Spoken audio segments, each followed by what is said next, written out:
नमस्कार दर्शक बंधु पाणीपाग खबर आपण मानक बहुत बहुत स्वागत। आसंता 3 दिन प्रबल छेचिव वर्षा 11 जिला को येलो वार्निंग जारी। प्रबल वर्षा रे गत 2 दिन हेबो सारा राज्य भिजुची। वर्षा रे बेहाल होईची सारा ओडिशा। ए सब भितर बंगोपसागर पुणी सृष्टि होईची आउ एक लघुचाप। एहार प्रभाव रे आसंता 3 दिन पर्यंत अर्थात 11 तारिख पर्यंत सारा ओडिशा रे प्रबल अति प्रबल वर्षा हेबार संभावना रहिची बोली भुवनेश्वर आंचलिक पाणीपाग विज्ञान केन्द्र पक्षरु सूचना दी जाइए।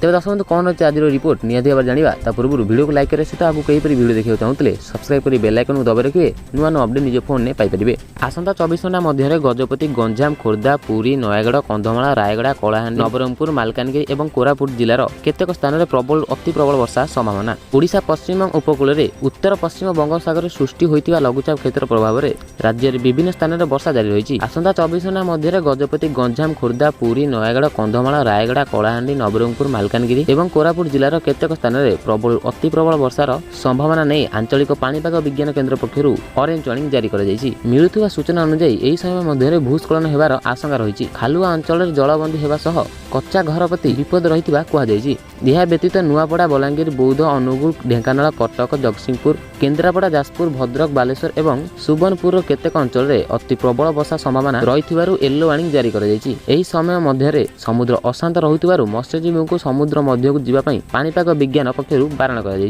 तेज दर्शक आपण अंचल वर्षा होछि कि नहीं निहाती भाव कमेंट कर जणाइबे और आगु को भिडियो देखा चाहूँगे सब्सक्राइब कर बेल आइकन को दबाइ रखिए।